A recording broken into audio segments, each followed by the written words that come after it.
अस्सलाम वालेकुम सिंधी भाइरो तव्हांखे पंहिंजे चैनल में ख़ुशामदीद चऊं था। नाज़रीन, दुनिया जी तारीख़ में दहाड़े थी गुज़रिया आहिनि ऐं दहाड़ियल गैर शरई, गैर इख़लाक़ी ऐं गैर क़ानूनी पेशो आहे। पर नाज़रीन, दुनिया हमेशह उन्हनि खे यादि कंदी आहे जंहिं पंहिंजी ज़िंदगी ग़रीबनि ऐं मिसकिननि लाइ वक़ुफ़ करे छॾी हुजे।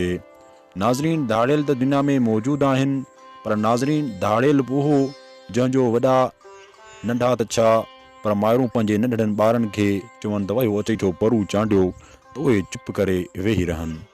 नाज़रीन, औरत हिकु अहिड़ी शइ आहे जंहिंखे पंहिंजी इज़त जो वधि खां वधि ख़्यालु हूंदो आहे। नाज़रीन, जेकॾहिं हिते पाण हलूं त तव्हांखे हिकु नंढड़ो रिक्वेस्ट कंदासीं, जेकॾहिं तव्हां असांजे चैनल ते नवां आहियो त असांजे चैनल खे सब्सक्राइब ज़रूरु कंदा ऐं बेल जे आइकन खे लाज़मी प्रेस कंदा, जीअं तव्हांखे ॿिए वीडियो जो नोटिफिकेशन आसानीअ सां मिली सघे। ऐं सिंधी ॿारनि मां उमेद आहे त असांजे चैनल खे ज़रूरु सुठी मोट ॾींदा। नाज़रीन, हिकु अहिड़ो वाक़ियो तव्हांखे ॿुधाईंदासीं जंहिंसां तव्हां पाण ई सोचींदव त परूअ जो नालो अॼु ताईं छो थो ॻाइजे। नाज़रीन, परू हिकु दहाड़ियल हो, पर हिन जा कम ऐं करतूत खेसि जो नालो रोशन कयो बीठा आहिनि। नाज़रीन, हिकु दफ़े जी ॻाल्हि आहे त न्यू सईदाबाद भरिसां फुर हली रही हुई।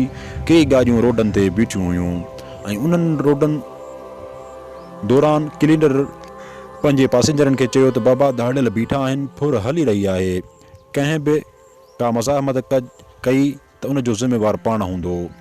नाज़रीन, उन चयो जेको बि तव्हां वटि कुझु हुजे त उन्हनि खे ॾेई छॾियो।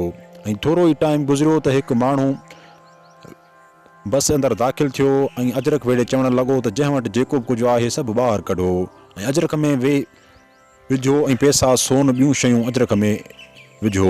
उन दौरान हिकु औरत रोअणु लॻी ऐं चवणु लॻी त मां पंजाब खां आई आहियां ऐं पंजाब में मूं परू जो नालो ॿुधो हो त परू हिकु गैरतमंद इंसानु आहे ऐं औरतुनि जी इज़त कंदो आहे। लॻे थो त परू चांडियो मरी चुको आहे जो अॼु मुंहिंजे कननि मां वालियूं लाथियूं वयूं आहिनि।